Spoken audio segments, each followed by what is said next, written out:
Yo, this is Alexi from 10 Hands High. You'll see Tom, Joe and Finn in a second, and we're chatting about our debut EP called Sweet with Milky. We formed the band while we were at uni, so me, Joe and Alexi all met while we were in first year. I think somebody put out a post on like Band Society looking for band members, and then Finn's a couple of years younger than us, so he came along. A few years later, after we'd had several lineup changes, but then once he came along, everything gelled, and we knew we had 10 Hands High. You know, we had the right setup then. And the name actually came about. I wasn't there for the inception of 10 Hands High, but Alexi, I believe, was sat with his dad, and they were talking about the height of a guitar. And apparently guitars are like 10 hands high. If you stack up, you know how you measure horses with hands back in the day? Well, if you measure a guitar, it's about 10 hands high, which is kind of cool.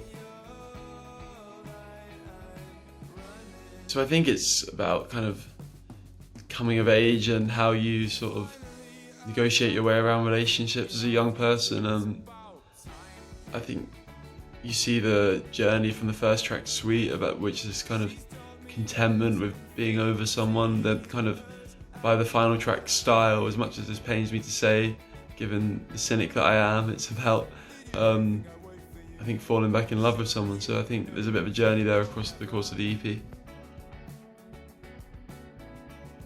So the creative collaborative process of the Sweet EP was pretty varied. The title track, Sweet, we've had since 2019, I think. It was written in early 2019, so we had that for ages. Played that live a couple of times as well, before the Sweet EP was even a thing. The other 3 tracks were kind of demos that I'd sent the boys. The Style, actually, the verse of Style came from this lovely chord progression that Joe had, this kind of jazz chord loop. And then, I send the demos over to the boys. Tom and Finn will send their drum tracks and bass tracks back. And then Joe and I will kind of refine the guitar parts. Joe will add these just insane textures, chordal textures. And then we'll write loads of guitar parts, have to take out loads of guitar parts because we don't want to oversaturate stuff. And then we go to the studio with Bob Cooper, and our studio sessions are so like regimented. We've got like a spreadsheet of the time it's going to take to do each part. We're just so efficient in the studio now. And then we'll send it over to Grant Berry to master it, and then it's done.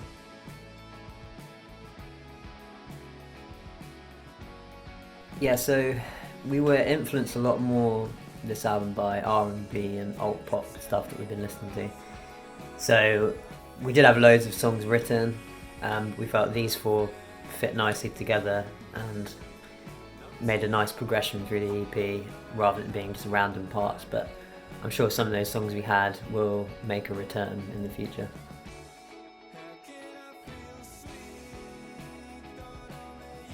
I'd say 2019 and the start of 2020, we were all really into indie rock, and that was what we were writing, that's what we wanted to play.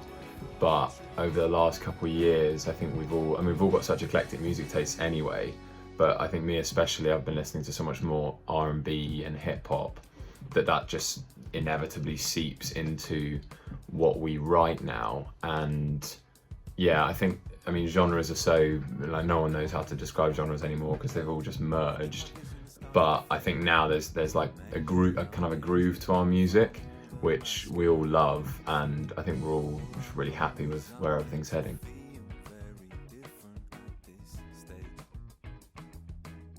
That's a really good question. I'm not exactly sure how I would describe the sound.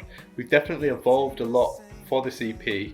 I think what we were doing before, though we all loved it and still do, was more of your straight up kind of indie rock music. Whereas now it's got a little bit more, it's got flavours of sort of R&B. We've slowed everything down a little bit, and I kind of like to think of it as music you'd listen to if you were driving at night time. So that's what I'll go with as my description.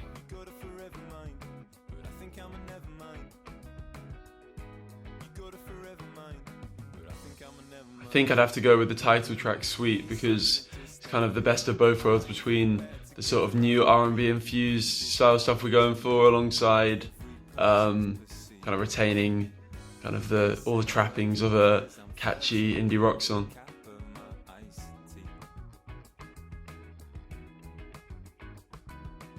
So I'd probably say, I mean, obviously the chorus of Nevermind I've sung and heard about a million times, so You Got a Forever Mind, but I Think I'm a Nevermind is always stuck in my head. But yeah, apart from the repetition of that, I'd say there's a lyric in Sweet, the title track, which, not so much the lyrics, but because of how it played out in a musical sense, is like always, like I can go back to all the time, is the lyric at the start of the second verse, which is, "Finally I've found finality in our future, it's about time." That lyric, because of how everything jumps back in on the word time, and there's this kind of totally new groove that arises with like a shaker coming in and a new guitar part. That's one of my favourite lyrics now, but more because it sits so well in that second verse. And yeah, I love it.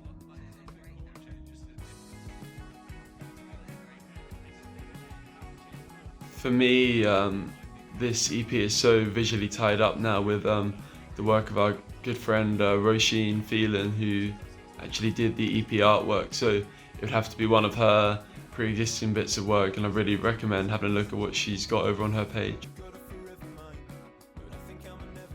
So Joe Bolton is a musical virtuoso. I feel like this section is just going to be us flattering ourselves, but I suppose that's nice. Yeah, Joe's knowledge of musical theory is unrivaled, and that adds so much to our music, because the textures that he can create with chords and the guitar parts he writes just make everything sound fuller, more vibrant, more rich, and it just, yeah, it's so valuable in writing songs, and yeah, it's just really cool to have. Also, his technical ability on the guitar is just Eddie Van Halen-esque, which means we can write any guitar part and we know we'll be able to play it live because Joe will play it like that. So that's just amazing. And yeah, he's also the only member of the band to have been in it forever.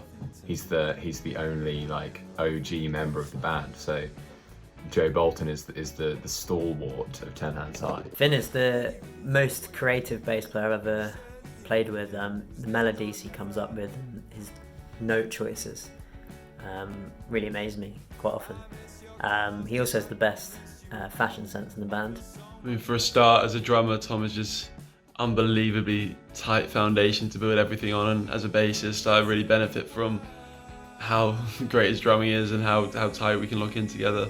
Then just more generally, Tom brings incredible music taste, breadth of knowledge, ear for harmony and melody. Like, he could basically do any of the four positions in the band really quite well. So yeah, I mean, as a musician, brilliant. As a man, great to be around. Yeah, so can't speak highly enough. Oh, Lexi Buckingham, he is the absolute heart and soul of 10 Hands High. There would be no band without Alexi. He really is the driving force. Every time he writes a song and shows it to us, it amazes me, and it pushes us all, I think, to reach new levels.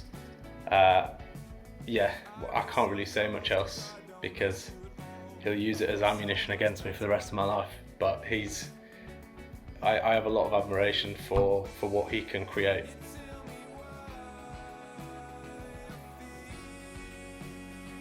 Yeah, so we've got loads of shows lined up.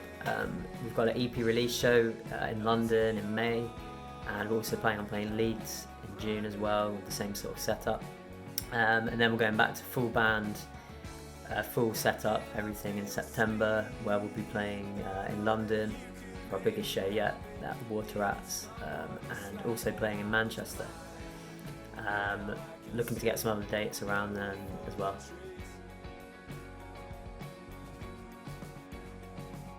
That's so hard, but some contemporary artists that come to mind would be Arlo Parks, Sam Fender, Michael Kiwanuka.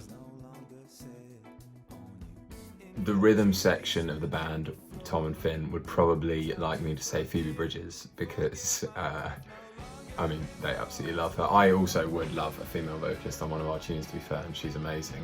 But yeah, I'd probably personally say a rapper of some sort. It would be wicked to just, leave like an open 16 bars in one of our songs and have a verse from someone like Lord Kana. That would be wicked. So yeah, someone from the UK hip hop scene jumping on a indie rock song or a slightly more R&B hip hoppy indie rock song would be really cool, I think. I'd probably have to say Hot Fuss by The Killers, as this was the first album that I ever bought, so it really got me into music. Hooky, rhythmic, vibey. Lana Del Rey, massive fan of her. She's releasing an album pretty soon, I think, or maybe it was July, I think. And on the day of our EP release, May 28th, Easy Life, one of my favourite bands, one of all our favourite bands, I think, is releasing their debut album, which is going to be amazing. I just know it. And I think, rumour has it, word on the grapevine, is Kendrick Lamar is releasing a 2021 album, I believe. And that, it's been a long time since he released an album, so that will be just so epic. So yeah, I'm excited for all those three. I definitely want to score a space film, so Apollo 13, Interstellar, The Martian, Gravity, anything like that, I'll take it. Neither. My favourite show that we've ever played is definitely our debut London show, which was in April 2019 at the Hope and Anchor. It's a little tiny basement and we just packed all of our friends in and just had a great time. Gonna go Corton Spark, Joni Mitchell. Biffy Clyro at Reading Festival 2013 blew me away. The last concert I went to was in March 2020 and I went to go and see Alpha Mist at Brudenell Social Club in Leeds. Spice Girl and Hodel. Maybe Lanky Spice? Don't really feel guilty about any music I listen to anymore. If you love it, you love it. Anderson .Paak, Parcels, and Easy Life. Call us. Gotta be Stevie Wonder for me. Savour being able to go to the pub and have a pint because I couldn't. Although actually now I can, but a couple months ago we couldn't. So savour being able to do very normal things because this year's been very, very weird. I was 14 years old and I went to the cinema to see Foo Fighters Back and Forth, which was a documentary about the history of the Foo Fighters, and it made being a musician look like the coolest thing in the world, and I left the cinema feeling incredible and like it's the only thing I could ever do, and that's kind of never really left me.